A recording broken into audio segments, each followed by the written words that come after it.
What's up, everyone? This is Tyler Severance for episode 9 of The Goods. Today, I have a truly amazing guest who I've been playing phone tag with for months now. Trying to get him to confirm an interview with me. Finally got him here. He welcomed us into his really amazing home in Philadelphia. This is Mr. Daryl McCray, also known as CornBread, who is credited as the first modern graffiti writer. So thank you so much, Mr. McCray, for having me in your house today. Thank you for being here. I appreciate it. So do you mind using the word graffiti, or is that something you hate? Because in all my research, I've seen you refer to it as multiple different verbiage, whether you've called yourself a writer or you're definitely an artist overall, like you You said. can use the word graffiti. Graffiti, okay. I just wanted to be clear about that. I didn't want to say anything and talk out of turn. But yeah, so they credit you as being the first modern graffiti artist. And I guess what that means is, people have been writing on walls for thousands of years, but you are truly the first person to ever write on a wall for the purpose of what we'll say clout or acknowledgement for people to know who you were for a number of reasons, but for first and foremost, I feel like it was for acknowledgement. What would you say was your first reasoning I for would writing on a say wall? it was for the sole purpose of establishing a reputation. Where I came from in reform school, which was infested with gang members, nobody had better nicknames than gang members. And they have great writing Yeah, styles as right. well. Yes, they did. Yes, they did.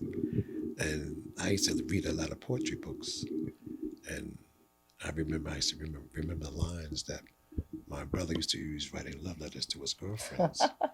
And I used to incorporate what I remembered out of the poetry book and write poetic love letters for the gang members to the Is girlfriends. that where you got some of your game from, your brother? He put you into those cool poets and stuff like No, I that? just picked up a lot of things. You live and you learn. Yeah, for Right. sure. And And then you said after you got cool with the gang members in the juvenile center, you had mentioned the they were gonna punish you for writing your name all over the juvenile detention center. Well, let's take few steps back first. How did you get the name Cornbread in the juvenile detention center? well, I was on C unit. And C unit was like one of the youngest units at Youth Development Center in DC. And a lot of times when C unit got to the cafeteria, the bread would be not fresh, kind of stale, a Some little old white hard. bread. Not all the time, but a lot of times it was. Yeah. And I took it upon myself to take matters in my own hands. And I went to the back of the kitchen and I approached Mr. Swanson, who was the head chef. And I knocked on his door and he said, "Who is it? Come in." Open the door. He said, "What can I do for you?" I said, "My grandma made the best cornbread in the world. And I was wondering, would you consider putting some cornbread on the menu? Because the cornbread, the bread we eat, we could take it, by the time you get to the cafeterias, it's not fresh." And the first thing he asked me was, "Who gave you permission to come into my kitchen?" I said, "Nobody." He stood up. He said, "Man, if you don't get out my kitchen, man, it's going to be something. I ain't got time for this BS. Take a walk. Take a walk." And I left. A couple of days later, I was in the kitchen again. He said, "You again. Look, I don't have time for this nonsense, man." He came when he was coming at my back off him. He was, Mr. Swanson was a big back dude. He didn't take no crap. I left again. So I seen why I was agitating him. I came back the third time. I walked in the kitchen worker said, "Hey, Mr. Swanson, your boy here." He said, "My boy who?" He said, "Your boy Cornbread." He said, "Cornbread, come here, man." And he came and gripped me up, man. I grabbed me lift up my foot and took me out to the cafeteria. Everybody was eating and he said, "Keep this cornbread, Mr. Love, keep this cornbread out my kitchen." And threw me on the floor.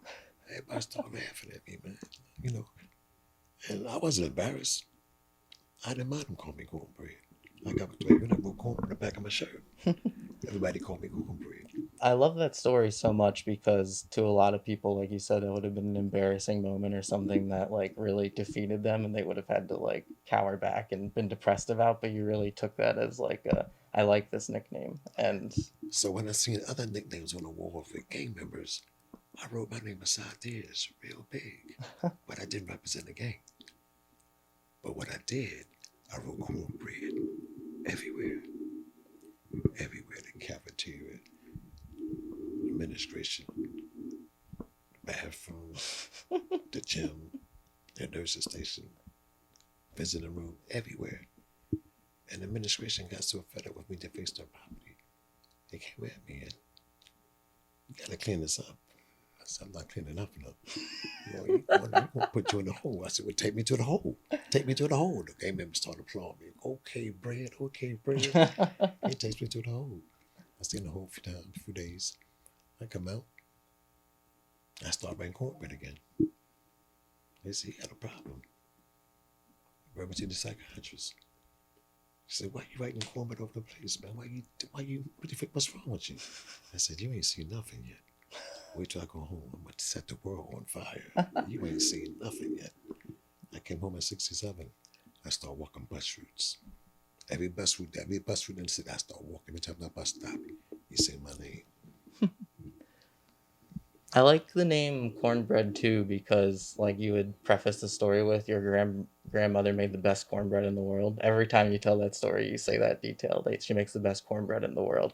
And I feel like whether or not you meant to, it was like a sign or like a way for you to flex a little bit. Like, I'm one of the best writers, or like, I'm going to be the best at this. Like, your grandpa makes the best cornbread. Like, you adopted that name to be one of the best writers. You know what I mean? Well, then, when I came home at 67, we didn't use the word graffiti. Right. You know what? Why? Because it was associated with, like, not vandalism, but not. We did not use the word graffiti. Yeah, why is that? Why do you think? I have no idea. I couldn't find that information anywhere. That's why I started the podcast and wanted to make sure I wasn't going to step on any toes. Well, tell me. I mean, what's up? If you didn't use the word graffiti, why aren't you using it? It seemed like graffiti wasn't very art derivative at the time. Like, no one was using it to describe art. It was like a crime thing or like a negative connotation versus like when you talked about writing on the walls. So what was it then? Wrong. We didn't use the word graffiti because there wasn't any. Oh yeah, you said there wasn't like anything in the city at the time. There was no graffiti. Literally none. The only graffiti you seen on the walls was by gang members who wrote on walls to identify their turf. Right. It was territory. When I came home from second in the zone YDC, my objective was to make the world know who I am. I wrote my name on the walls for the sole purpose of establishing a reputation. Gang members got reputations by killing their rivals. That's not what I wanted. I wanted reputation, but I did not want blood on my hands. Do you think graffiti kind of helped you change the direction of where things were heading in your life or as a youth?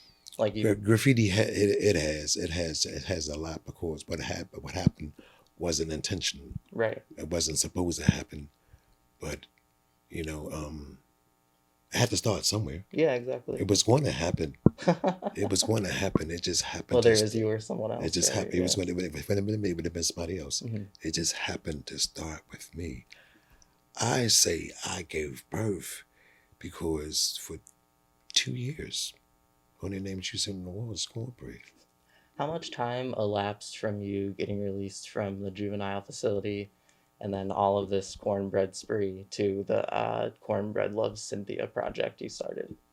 When I came home, when they released me in 67, I came home in 8th grade and I scanned the class for the prettiest girl. And there she sat in the back of the class with a vacant seat right next to her. And Mr. Kushner was my class. He said, find yourself a seat. I sat next to Cynthia. And I used to, talk a lot of jobs to Cynthia. But Cynthia had a high IQ. She was intelligent. And she wasn't going for my job. Right? And I used to walk into different classes and, meet her at lunch. You weren't letting up. Yeah. And I would walk her home, But she didn't look at me as a person, as a boyfriend. She looked at me as a friend, and I wanted commitment. I wanted more. I was in 8th grade. I want. You know what I'm saying? Right. So she didn't concede. So the route that we walked, when I walked her home, I used to write Cornbread Loves Cynthia. She didn't know me as Cornbread. She knew me as Daryl. I hadn't came out yet. I mean, you seen Cornbread, but you couldn't associate that with me. Right. And I hadn't yet bombed Strawberry Mansion Junior High yet. I hadn't got started yet. So I started writing cornbread Love Cynthia on this route. Every day we I would walk her home. I say, Cynthia, somebody loves you. Cornbread loves you. She said, oh, you know how much Cynthia's there is? I don't know no cornbread. It's everywhere. Right? So she never said Cynthia loves cornbread, loves Cynthia. And she never put the two and two together. So I got me some chalk. I went to her house at night. I use chalk, which you can wash that off. I wrote cornbread loves Cynthia on her house. Today you'd catch a charge over this, Daryl. Right. So she came to school the next day. She said, that bastard. I said, what are you talking about? That bastard wrote his name on my wall. I said, oh. She said, cornbread. I said, I know you knew him. No, I don't know him. I don't know him, Daryl. But he wrote his name cornbread or something on my wall. And I want to know who he is. And she didn't know who I was for a long time. I had cornbread or something on my book. Unconsciously, I used to keep stay on top of that because I had it in suspense. She seen it, and she looked at me, and I knew she seen it when she looked at me. I went to pull away, she grabbed the book, and we was tussling for the book. She said, "You been writing this?" And that's when she became my girl. I wonder if today people would still be as flattered by that. At the time, like wooing a girl, that was acceptable. Like that was very flattering, you know. But women nowadays, you know, I had been away for 2 years, man. You know what I'm saying? And I thought, like, I had the gift of gab, and I can bust this. Yeah. But today, Cynthia is a supervisor of pharmaceutical plant. Wow, I was gonna ask you if you still knew she was doing she's doing That's funny. You know, she's a born again Christian, man. She's high and mighty. That's man. awesome. Yeah, through the grace of God, man. She is a beautiful miraculous life. Yes. So that was around, you must have been like 13 or 14 at the time then? I was a young buck, yeah. And then, so between then and then when Cornelius, what was his last name? Cynthia had moved, and I started writing cornbread of Cynthia. Were you still writing at all? Yeah, I started writing. I just started writing cornbread, and that was my thing. But like a lot of guys was into gang one and hurting each other and using drugs and selling drugs. And was this around the time you added the crown motif to your? Did I have a crown? The crown. No, I didn't have a crown. I was just writing. Okay. I was a lone wolf. I was the only one writing. You hadn't invented it yet, and that was how that happened. No. I was just doing my thing. I had the whole town talking about. Didn't know who I was. Never seen. Had the city locked down. You were the only one, right? Right. They thought I was. They considered me a graffiti fanatic who knew no bounds for recognition. And I was taking this to heart, man. All this came from sucking in the zone. Now I'm just getting started. Yeah. So I'm going to work one day. I'm reading the newspapers. On the front page, I reads, "Cornbread is shot to death." Still another cornbread? Who is this? Yeah.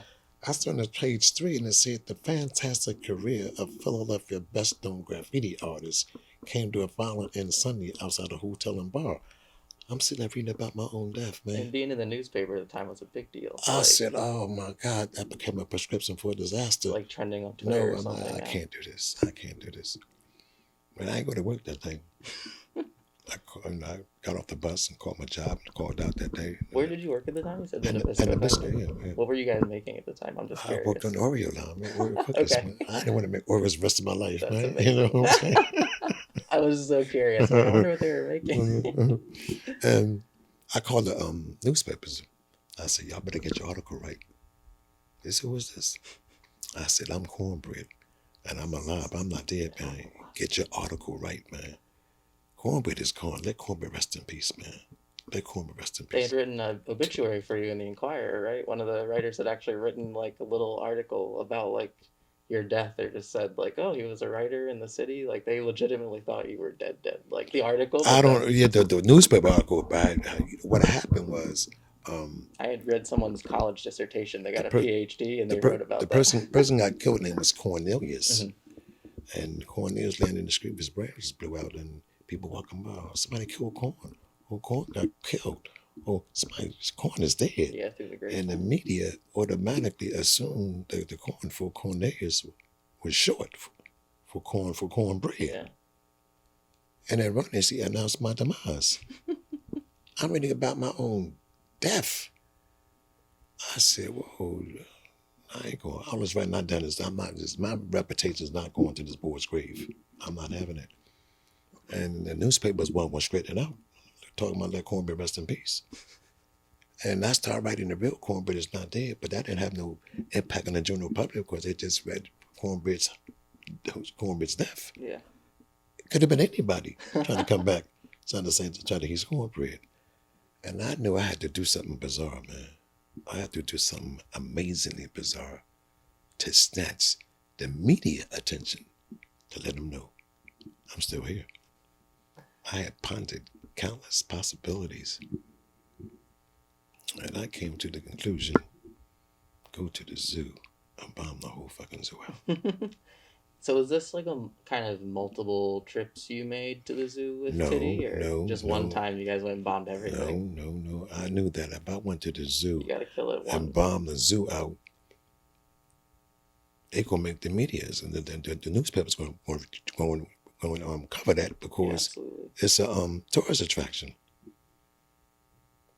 I went to the zoo, man, thinking, well, where am I start? I'm walking around. I'm walking over here. I'm walking over there. I don't know where to start because it's kind of crowded. I'm just casing the place out. And I seen these people standing around the pit where the elephant was at. I walked over to the pit and I see the zookeeper showing the elephant down. You know? And he's like, it's making amusement for the crowd. He want to go handhold the elephant's trunk. Mm-hmm. And touching the elephant, pulling on his ears and, taking pictures with the elephant. Yeah, you're saying it's super domesticated, right? I gathered that the elephant was probably straight from the circus from somewhere. And I said, if he can do it, I can do it. Got a little heart. I watched the elephant for 3 days, man.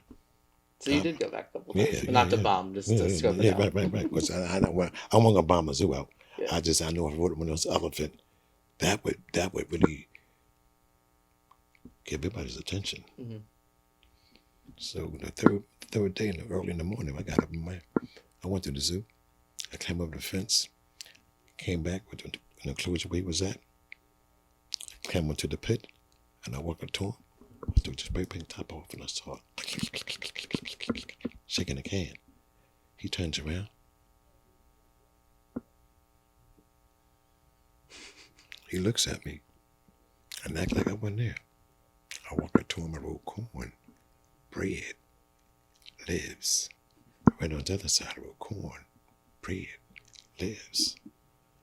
Came out the pit and the whole zoo was at my disposal.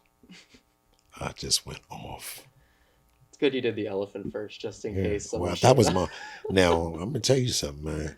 If I had wrote that elephant, if I had just wrote an elephant, that'd have been cool. I'd have got away with that. Yeah. I bombed the zoo out, man. I bombed the whole zoo out. I had no mercy on the zoo. And somebody else was in that zoo and seen what I was doing and called the cops. Within 5 minutes before I could make my exit, I met the cops at the exit gate. We got him. He went for the guns. Don't run. I said, oh, I spray paint in hands, paint over my fingers, man. Red-handed, literally. Guilty as charged. They locked me up and took me to the police station. I stayed up all night trying to be in early in the morning before this was open. But somebody was in the zoo with me when they done it. And I'm trying to get me some rest every 5 minutes, man. Which one of y'all's cornbread? I said, here, kid, give me an autograph. All night long, the cops coming in and get my autograph, man. So the guys on the block was, yo, what's up with you, man? Who you, man? I said, you don't know about me. You gonna find out about me. I'm talking, man. I went to court, man, and they wasn't concerned about what I'm there for. They want to know why I do what I do. The judge got my autograph, man. That's awesome. The judge got my autograph, crazy. And they put me in a community-based program because they knew my mom died, my grandmom died, and what I was doing was not simple behavior. Right. Yeah. And I looked at it as a cultural expression. It was not sinful. It was not harmful. It was not violent. Which is an amazing sentiment for them to take at the time. You know, it was right between like New York's huge crackdown and I forget the governor at the time, but everything he did against graffiti. This movement had not migrated to New York as of yet. Talk your shit, Daryl. I know how you feel. I heard I'm you. trying to tell you something. Look, you know what I'm saying. So I knew that um, if I wrote on bizarre things, I could read about myself in the newspapers, and that's what it all came about for me. I wanted to read about myself on the newspapers. Gang members have reputations, but mine's was super. Yeah.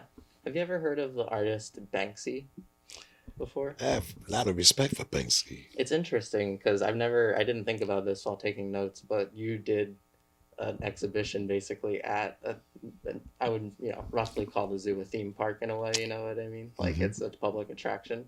But Banksy does that now. You know what I mean? It's interesting how not only have people adopted just, the way that you write on things, but Hmm. also like they adopt the way that you've taken upon marketing yourself to the world. You know what I mean? That's such an interesting parallel to think about. Well, what I respect about Banksy, like when I'm going, he's like the new kid on the block, Oh yeah. right? A lot of respect for him, a lot of love for him, actually. I look at Keith Haring, I look at Picasso, and I look at Basquiat. Um, us three traveled the same route as far as substance abuse. And during my drug addiction, they were in the height of their career. And I just knew they was up and coming graffiti stars, whereas I was in a line, I was in a subculture of substance abuse, and I hadn't reached out yet. I'm gonna tell you who brought me out of the dark. Pose 2. Who is that another writer? Pose 2. Okay. He's a world-renowned graph artist. He does rich art. Rich art. Rich art. Was he one of the first people that you knew of to take? No, I street don't. I art don't. to I the think. I gallery? think. I think some people knew Pose 2, and he was asking about, well, where's cornbread? But see, I was on drugs. I was like, I wasn't about the culture. I was like strung out, and my barber name was Sub, and he used to say, "Bread, come on, man, get it. I got you, man. Look at your haircut. I be woofing sometimes." I sit in the chair and I be going to sleep. He be cutting my hair. Bread, come on, but you got to come back, man. You got to come back. He running around doing this drug shit, man, and the world's talking about you, man. You got to come around, brother. You know, he said, look, I told these people that I knew you. They don't believe I know you. Right? They gonna put the show together. They're gonna highlight you. They're gonna put your name up on the flyer, highlighting the flyer. A lot of people's coming from Europe to participate at this function. They're gonna give you some money. They're gonna dress you, gonna pick you up in a limousine.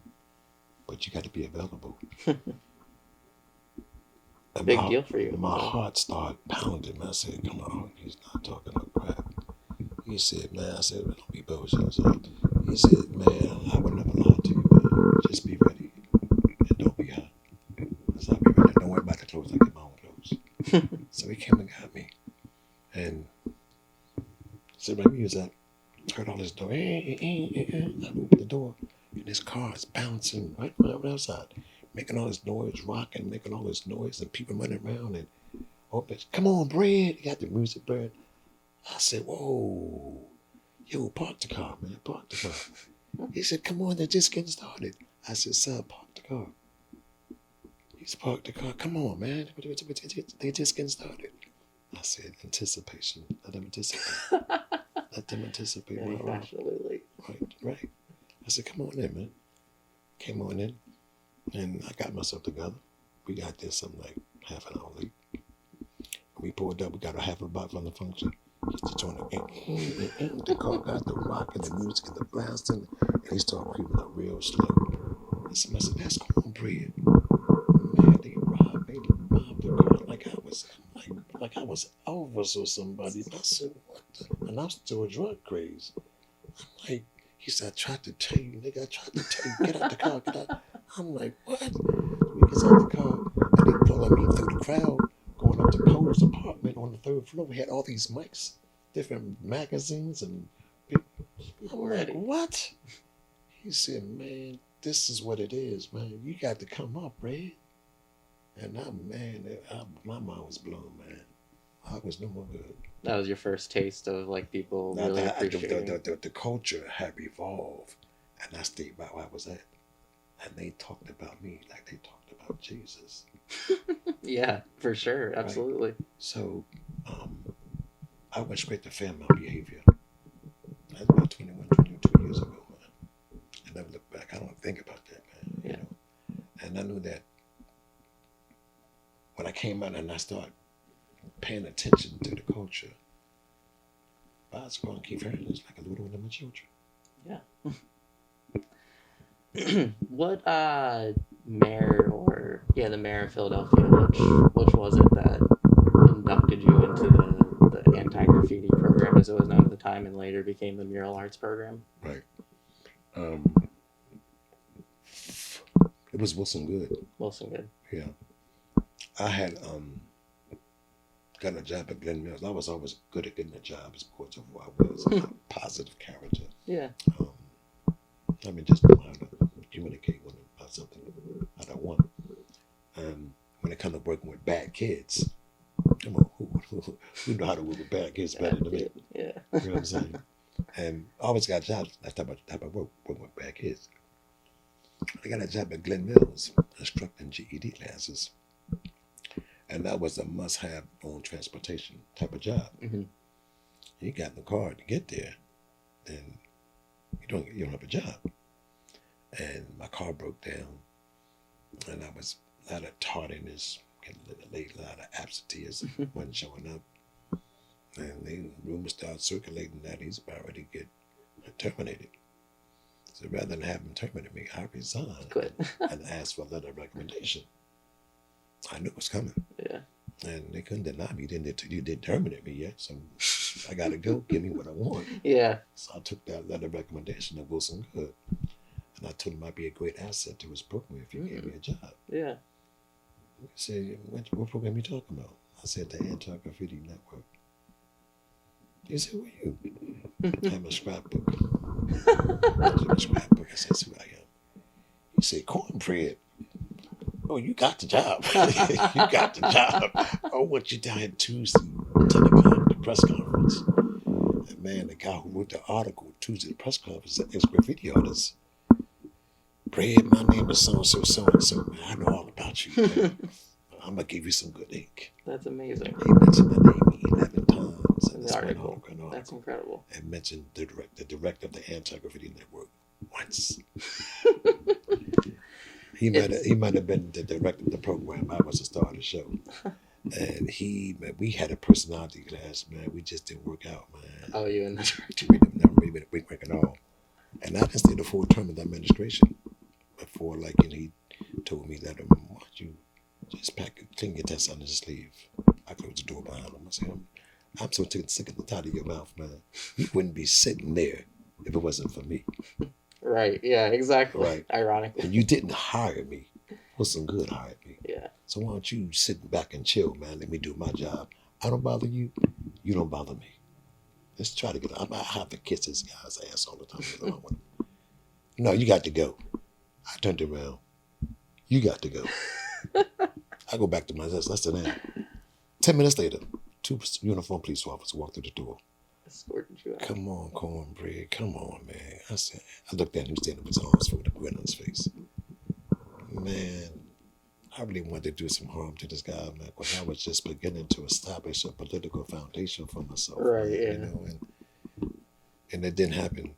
And I was in the street. I resigned my job from Glen Mills and I got with this guy, and he acted like a knucklehead. We couldn't get along. So I started selling drugs. 1985. I made a note about that, and just because you've lived in Philadelphia your entire life, and just the difference between the crack epidemic versus the opioid epidemic and what it did to the city and how it differentiates. By the time '89, man, I had lost my mom. Man. I was in and out of jail so much, man. I was like, And that's when I first seen how they, man, it was terrible, man. All those black guys, when Clinton said that, lock them up. Yeah. It was a warehouse. It was political, man. It was thousands and thousands of black men behind bars, man. The super predators. For tedious crimes, man. Yeah. You know?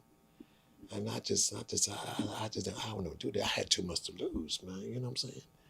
And I got struggling research monkey messing, trying to sell some drugs, man. That just wasn't me. I spent time in New York going to school, and I worked with a positive setting, and you know, but I was desperate, man. Yeah. You know, and that wasn't me. I was selling drugs. I always said I don't know how to use drugs. I don't know how to sell drugs.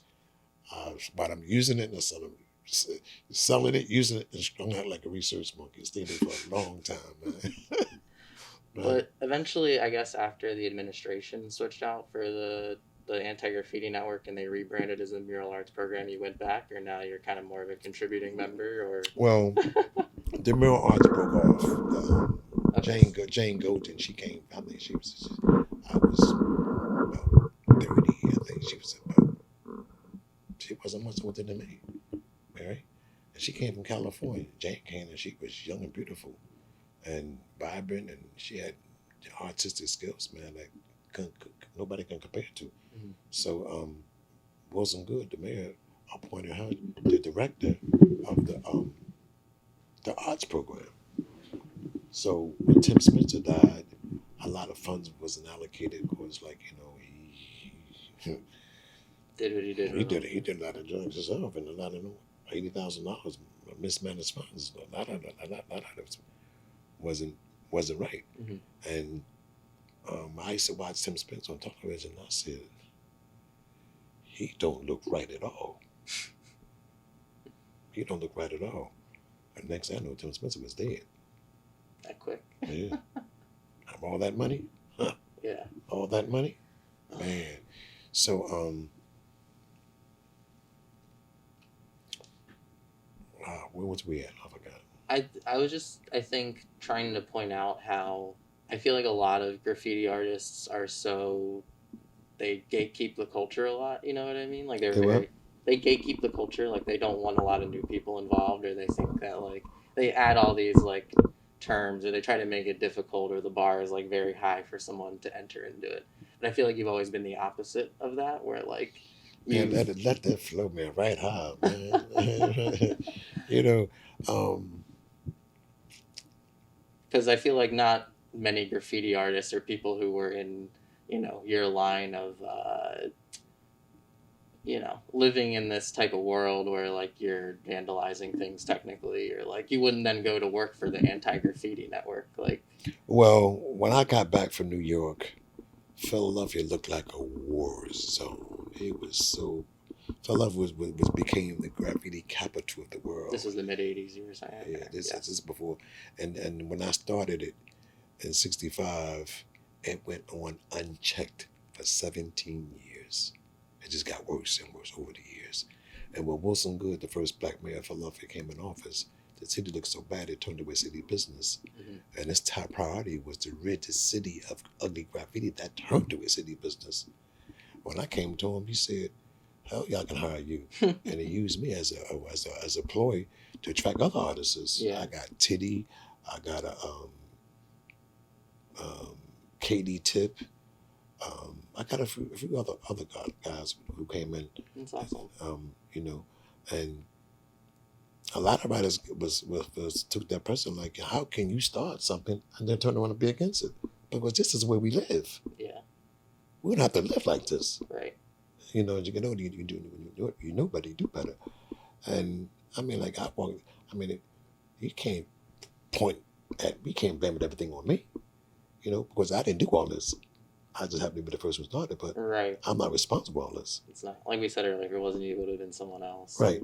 So, but I will take the responsibility of helping correct it. Yeah. Right. So I asked Wilson Good, where do I start at? You clean the North Philly. That's where you come from, clean North Philly. And we have graffiti cleanups on every Saturday morning, 10 blocks each direction, north, east, south, and west. 10 blocks. All the kids, block captains, grandmoms, all these neighbors I used to walk through. Man, the kids would just clamor, man, like, hey, cornbread, come out with the lunch, sodas, man. Good time, man. How do you feel now that you've been able to travel to places like Spain, or I don't know if you ever made it to Italy or not, but places where graffiti is a little more like, I don't want to say encouraged, but it's almost acceptable there, or like it goes unchecked. Like they don't make the effort to get subway trains that aren't resistant to markers or that sort of thing. How do you feel about places like that where they kind of I let it have run never free been more respected in all my in those life. places, right? Than when I went to those places. Yeah. I did a TV show in Spain. It was beautiful, man. I've been to Barcelona. Um, I can never remember another town. Ole or Miller. Oh God, I can never. It was a long time ago that you No, went no, myself. I can never remember that town. Wow, it's not too far from Barcelona. And we did some art exhibitions, man. We did a TV show, man. We did some um, art shops. I went to where they make the paint over there. Hmm. What's The oil paint factory with the big rollers and stuff. I went through the thing, man. Stuff you can't see here. Yeah, Yeah. it's so cool. But see, I'm gonna tell you, see what it is. Um, in the '60s,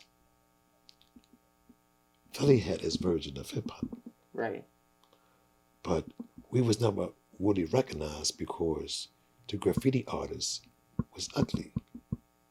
When I started writing on walls,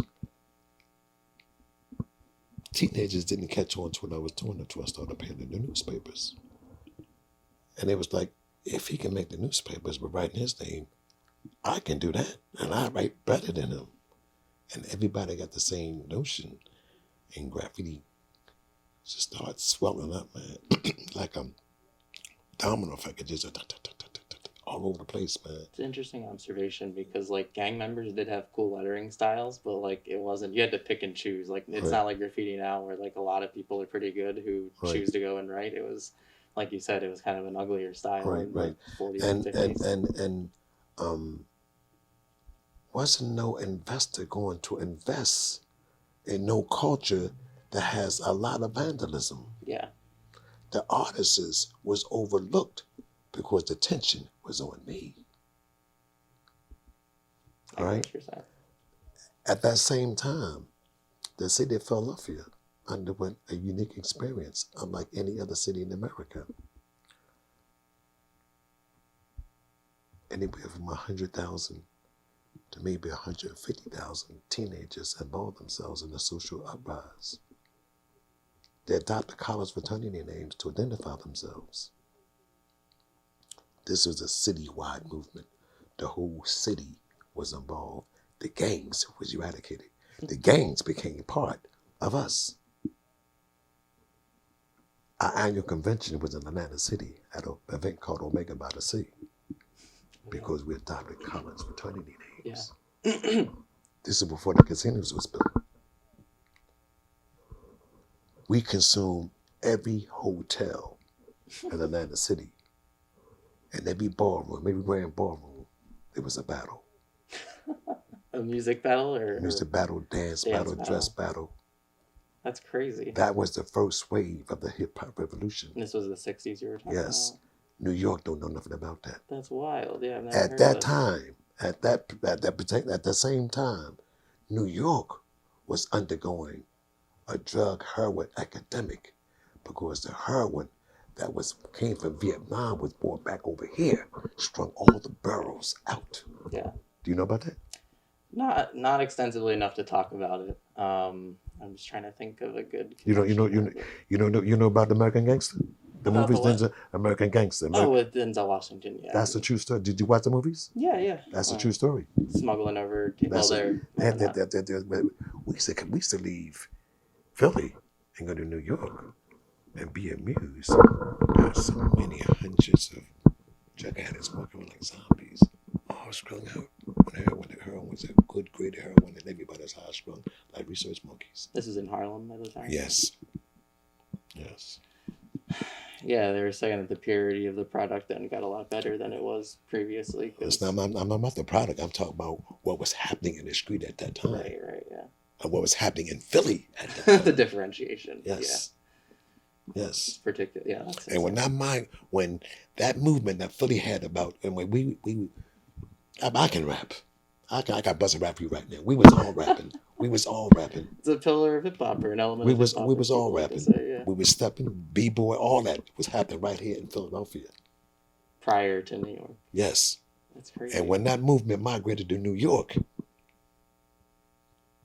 put a title on it. Why do you think Philly? Hold up. Okay. New York put a title on it. What do you think that title was?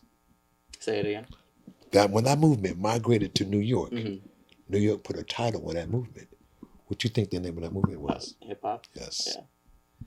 Why do you think New York kind of gets the credit for all that versus Because Philly? New York is the media capital of the world. Yeah. You have people in New York that had nothing but money. They're looking for anything to do with their money. They invested in the artists in New York.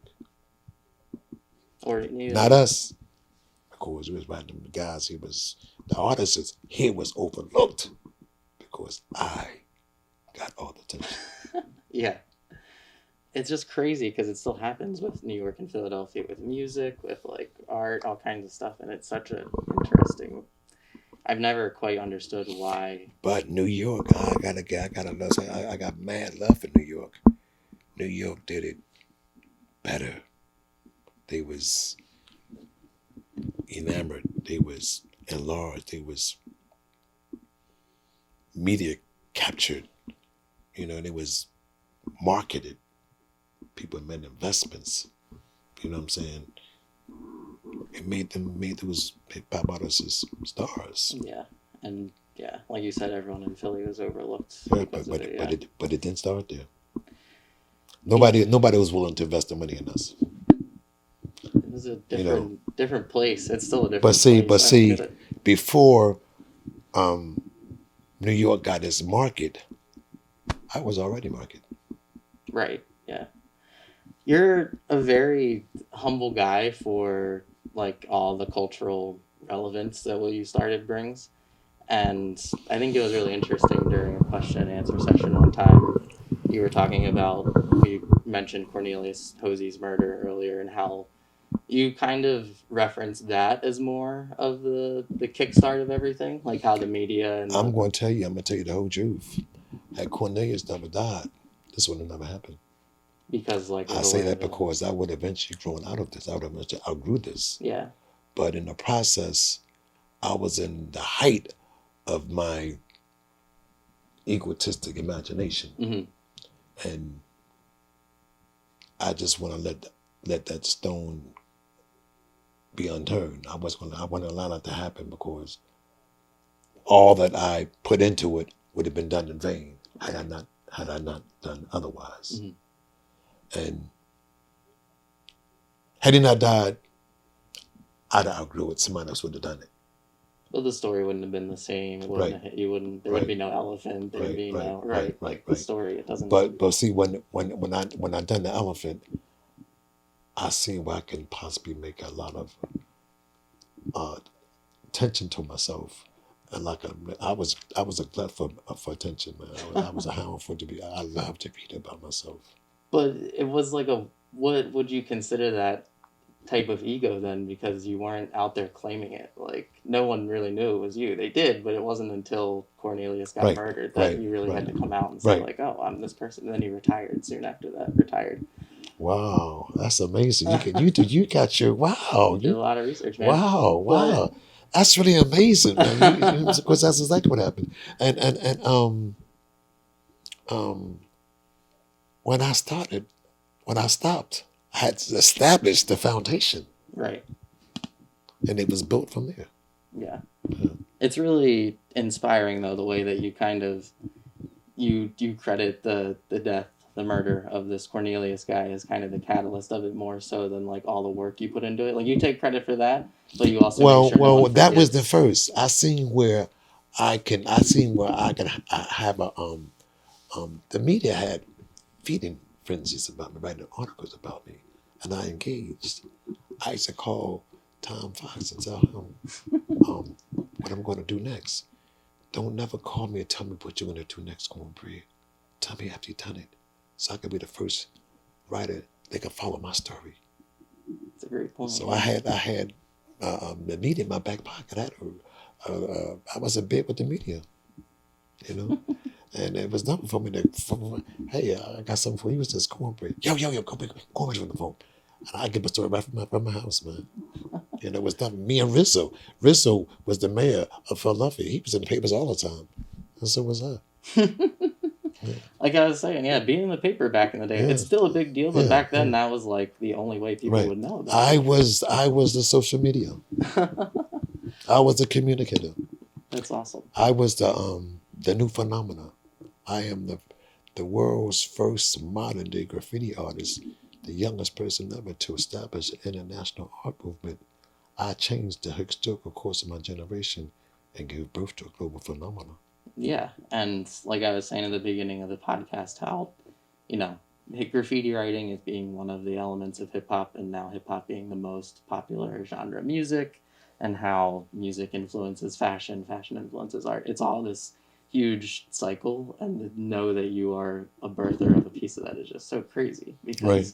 so many things wouldn't exist without that. And now, you know, we talked earlier about like huge fashion houses licensing artwork from graffiti artists and stuff now, and it's become so much bigger than what it started as. Like when You know, I used to think people was crazy who would invite me to their house and give me money, be nice, but write my name in the house on their wall. on the wall. You know, and that's the thing of the norm now. That's nothing new. I was kind of blown away the first time that happened. Yeah, how does that feel? Because you did it for relevancy within the city, like so people knew you for different periods. You know, you did it for different reasons. With Cynthia, it was to get her. For in the juvenile detention center, it was, you know, so for notoriety. Once you got out, it was for notoriety. Eventually, it was more creatively driven. But like now, I feel like a lot of people get into it almost purely just for the monetization of it, or they look at it as like, oh, I want to be an artist. That's my career pathway. Like, how does that feel to you? Because street art, I read this quote from Dr. Cool Number One, and he was talking about how I want to read it so I don't get it wrong. He like put a tin, I guess, out somewhere. He like graffitied maybe like an electrical box, and someone ripped the tin covering off of Put it. it in the art gallery. Yeah, and put it in art gallery. Mhm. Yeah. And then he said, I did it, you know, I originally started writing. I didn't do it for money. I did it for the recognition, but now people are making money off of me. And it's such an interesting. Dr. Cool Number One was the first writer from Philly to ever make the art gallery. Be in an art gallery. I was wondering that reading the stories. I think it was like 75 or something when they were saying that. And I was like, But you know, I think that my loss had a lot to do with what I established. When I came home in '67, my grandmom died. Mm-hmm. And 2 years later in '69, my mother died. That was the beginning of my end. That was all I had. Yeah. You know, when I was young, my father, he was like kind of stern. He didn't take no nonsense dude, man. Mm-hmm. I was ready for him. You know, and I was raised with my grandmom's house, and my mom and grandmom checked out. I didn't have nobody, man. Yeah. And what I think a lot that got at me was the foundation that my grandma established for us as adolescents. My mom worked and went to school, and my grandparents were seriously God-fearing individuals. They got 7 days in a week. We was in church 4 days of the week, man. And you know,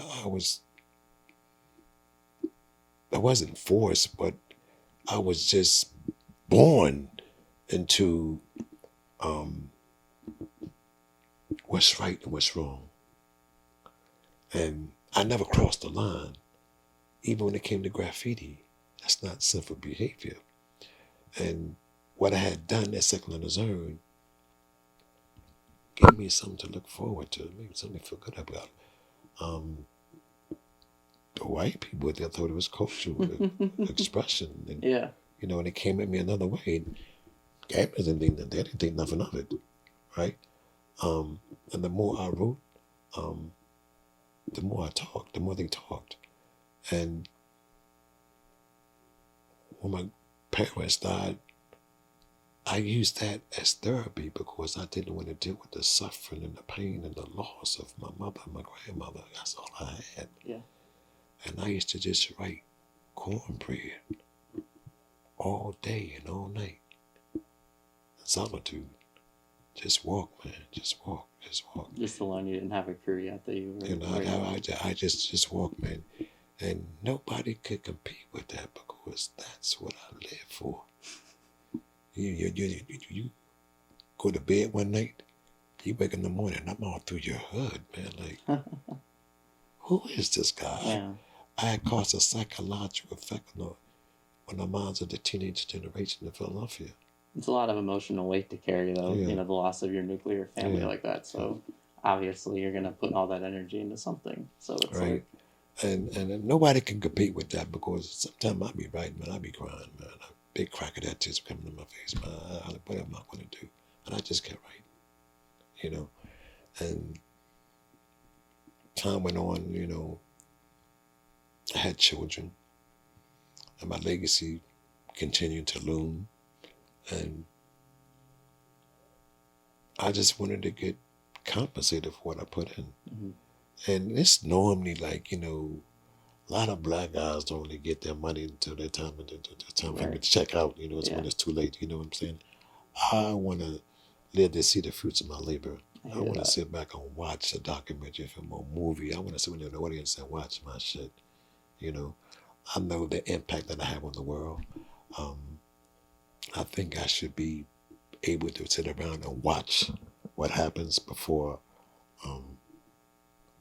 Yeah, get your flowers while you're Yeah, getting well, picked. right, exactly. Yeah, You know what I'm saying? I'm still here. I'm still alive. I'm healthy. I'm viable. You know what I'm saying?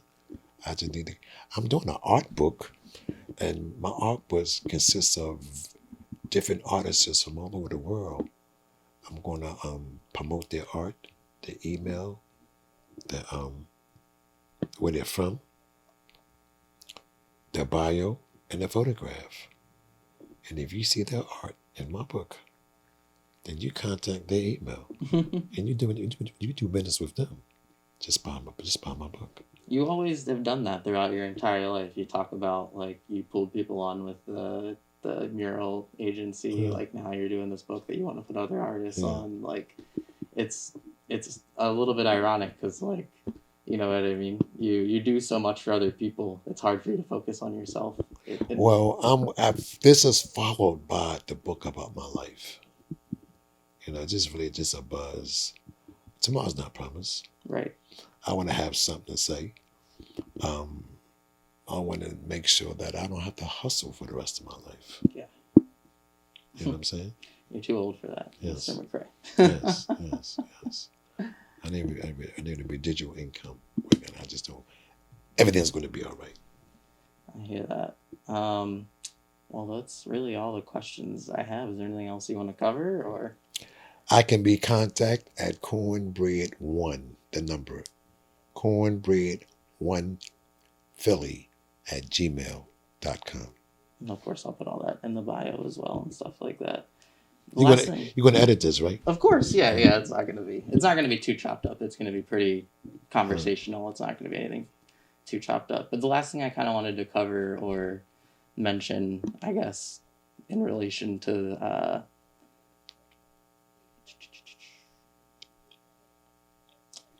we had talked earlier about you using the tribulation that you faced in the juvenile center of like you wanting this taste of home, like the cook to make cornbread, and then using that as like your name. And it's just interesting. I feel like at every step of your journey, you've always taken the negative and made it into a positive. And I feel like that's just something that unfortunately a lot of urban youth in the country have to do because they're facing no other choice. But it's, your entire you know life, what?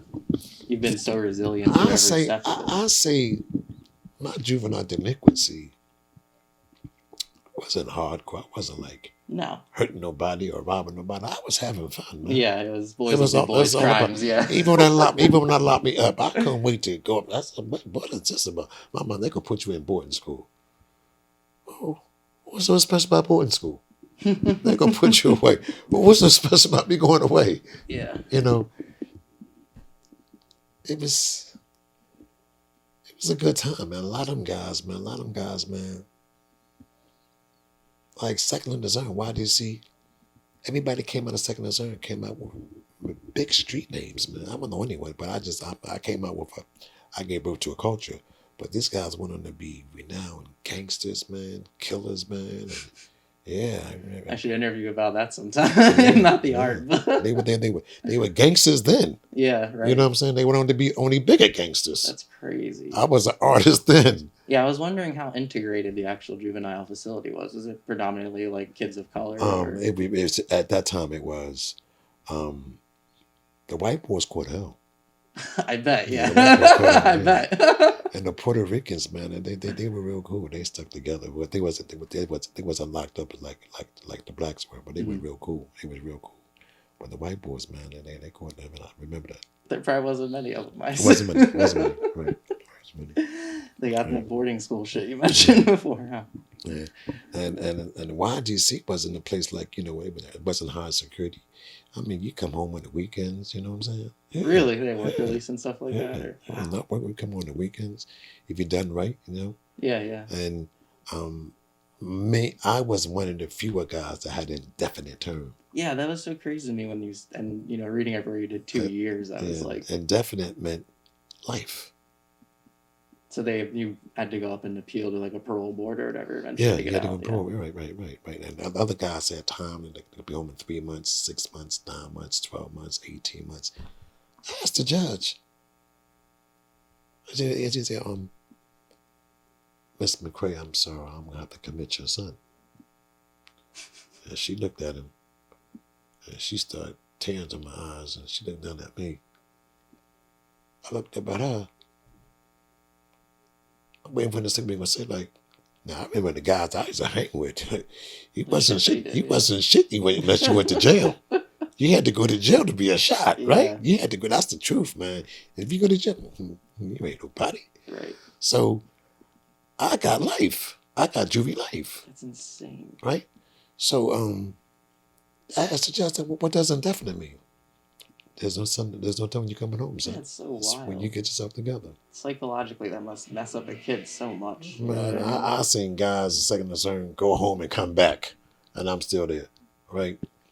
And you think I cared about? You think I cared about my name with that jail? Right? Yeah. You think I really care? I'm here forever. You know what I'm Gotta saying? care about it. I tore that jail up, man. And they talked about it. I said, "Well, wait till I go home. Yeah. Wait till I get out of here." Man, that was beginning. That was the beginning, man. New York hadn't got it yet.